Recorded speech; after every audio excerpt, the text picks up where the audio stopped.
जय श्री गणेश हर हर Mahadev. Mahadev Shankar YouTube channel में आपका स्वागत है। दोस्तों आज मैं लेकर आया हूँ एक नई जानकारी की देवीय शक्तियाँ किन लोगों के शरीर को सवारी के लिए कैसे चुनती हैं। तो वीडियो को पूरा देखना ताकि पूरी जानकारी आपको प्राप्त हो। बारीकी से सुनना वीडियो को। आज की वीडियो में मैं आपको बताऊंगा कि देवता की सवारी किन लोगों के शरीर में वास करती है। आपने देखा होगा कि पूजा तो सभी लोग करते हैं, पर जो सवारी आती है वो हर किसी के ऊपर नहीं आती। कुछ ही चुनिंदा लोगों को सवारी आती है, देवीय शक्तियाँ प्राप्त होती हैं और वही समाज कल्याण करते हैं। पर जब सवारी आती है तो सवारी भी कुछ चीजें देखती है, तब जाकर शरीर में प्रवेश करती है। देवता बहुत ही पवित्र होते हैं और पवित्र शरीर में वास करते हैं। अगर आपका शरीर पवित्र नहीं है तो देवीय शक्तियाँ आपके शरीर में कभी भी वास नहीं कर सकती। तो इसलिए अगर आप चाहते हैं कि देवीय ऊर्जा, देवीय अंश आपके शरीर में वास करे, तो शरीर को पवित्र आपको करना होगा। जो शरीर पवित्र होता है वो कैसे होता है? सबसे पहली चीज ये, जो तामसिक चीजें होती हैं आपको उनको त्यागना होगा। जो तमस गुण होते हैं, इससे जो सकारात्मक शक्तियां हैं, सकारात्मक ऊर्जा है, वो बहुत दूर रहती हैं। जिस तरीके से आपने देखा होगा कि आप नाले के पास जाओगे, अगर आपको वहां से बदबू आएगी तो या तो आप वहां से रास्ता बदल लोगे, तो या फिर वहां आप जाओगे ही नहीं। ऐसे ही देवी शक्तियां जो हमारे शरीर के आसपास आती हैं, जब देखती हैं कि बदबू आ रही है तो वो हमारे शरीर से दूर चली जाती हैं। वो हमारे शरीर में प्रवेश नहीं करती और वापस चली जाती हैं। तो जब तक आपका शरीर पवित्र नहीं होगा तो शक्तियां आपके शरीर में वास नहीं करेंगी। इसलिए सात्विक आहार ग्रहण कीजिए और जो मांस मछली मीट है उसको आप त्याग दीजिए, यानी कि आप तामसिक चीजों का सेवन ना करें। क्योंकि किसी भी जीव को मार कर खाने से आपके शरीर में जो पाप लगता है, जो पाप आपके अंदर बसा होता है, उस पाप का इतना प्रभाव होता है कि सकारात्मक शक्तियां कभी आपके पास नहीं आती। इसलिए हमें अपने अंदर से शरीर को पवित्र करना बहुत जरूरी है। बाहर से पवित्र तो हम कर लेते हैं, बाहर से नहा धोकर शैम्पू लगाकर अपने शरीर को लोग पवित्र कर लेते हैं और गंगा जी भी वो लोग नहा आते हैं, पर गंगा जी पर नहा के आने के बाद भी उनका शरीर पवित्र नहीं होता और शक्तियां उनके शरीर में प्रवेश नहीं करती, उनके शरीर में कभी भी नहीं आती। क्यों?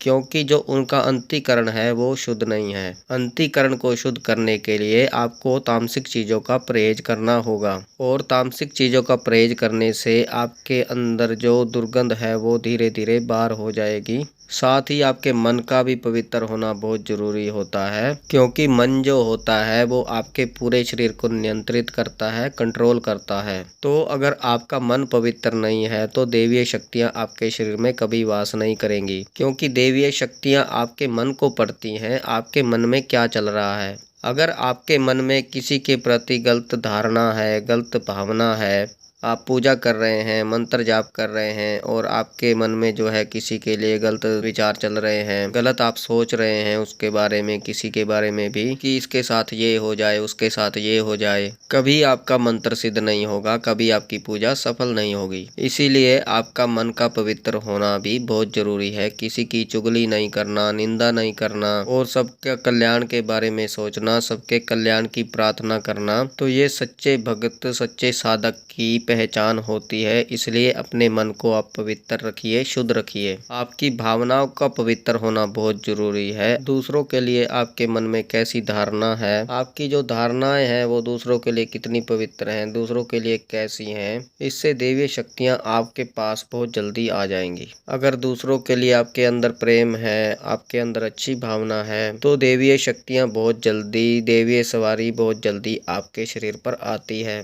इसलिए अपनी भावनाओं को आप पवित्र रखिए। पूजा करते समय देवता पर अपना पूरा ध्यान रखिए। जो आपके इष्ट देव हैं उन पर अपने ध्यान को आप पूरी तरह केंद्रित करके रखिए, क्योंकि जब आप पूरे अपने ध्यान को देवता पर केंद्रित करके रखते हैं तो आपका मन आपके कंट्रोल में हो जाता है, एकाग्र हो जाता है और देव ऊर्जा जो होती है वो जागृत होना शुरू हो जाती है। हिंदू धर्म में, हमारे सनातन धर्म में सबसे सुंदर चीज ये है मूर्ति पूजा। हम मूर्ति पूजा से अपने इष्ट देव को जागृत कर सकते हैं, किसी तस्वीर के माध्यम से, किसी मूर्ति के माध्यम से, या हम अपने अंतःकरण में उनकी छवि को देखते हुए पूर्ण कर सकते हैं और बहुत जल्दी वो जागृत हो जाते हैं। और सनातन धर्म में सबसे ज्यादा लोगों को अनुभव हुए हैं और सनातन धर्म में जो परमात्मा से सबसे ज्यादा जुड़ते हैं, इसका कारण भी यही है कि हमारे सनातन धर्म में जो लोगों को चीजें सिखाई जाती हैं, बताई जाती हैं, वो बहुत ही सटीक होती हैं, जो हमें भगवान से जोड़ती हैं। तो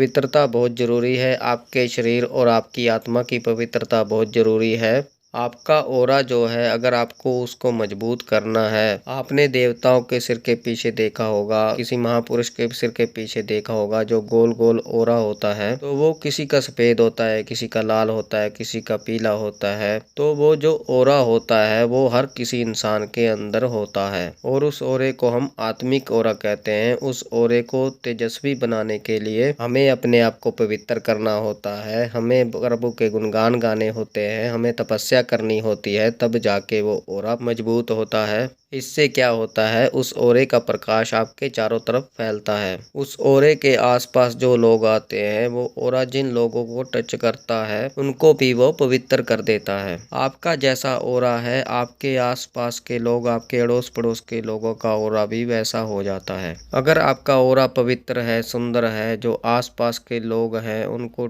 टच करोगे, ऑरा जो है आपका उनको टच करेगा तो वो भी पवित्र हो जाएंगे। पर कई लोगों का ऑरा जो होता है वो पापी होता है। ऐसे लोग जिनको टच करते हैं तो उनके अंदर भी पाप के जो गुण हैं आने लगते हैं। इसलिए ये आपको समझना होगा, बहुत ही गहराई वाली बात आपको मैं बता रहा हूँ। आप अपने ऑरे को पवित्र कीजिए, जिससे जो अन्य लोग भी हैं वो भी पवित्र हो जाएं, उनका भी कल्याण हो। तो ये थी जानकारी कि कैसे लोगों पर सवारी आती है, किन किन चीज़ों की उनको ज़रूरत पड़ती है, क्या क्या उनको करना चाहिए, क्या खाना चाहिए, क्या नहीं खाना चाहिए, किस तरह आपको अपना ऑरा मजबूत करना चाहिए, पवित्र करना चाहिए, ताकि आपको सही तरीके से सवारी प्राप्त हो, देवीय कृपा प्राप्त हो, देवीय ऊर्जा प्राप्त हो। और मुझे विश्वास है कि ये जानकारी आपको पसंद आई होगी। अगर आप हमारे चैनल पर नए हैं तो चैनल को सब्सक्राइब कीजिए, बेल आइकन को दबाइए, ताकि हमारी जो भक्ति से जुड़ी हुई, आध्यात्मिक से जुड़ी हुई जानकारी आए वो सबसे पहले आपको प्राप्त हो। ज़्यादा से ज़्यादा इस वीडियो को शेयर करें, ताकि और लोगों तक यह जानकारी पहुंचे और इस जानकारी का वो लाभ उठा सके, और इस जानकारी को प्राप्त करने के बाद वो भी अपनी जो है ज़िंदगी में सुधार कर सकें और उनको सवारी प्राप्त हो, उनको देवीय कृपा प्राप्त हो, उनको देवीय ऊर्जा प्राप्त हो और उनका ऑरा जो है वो मजबूत हो, पवित्र हो।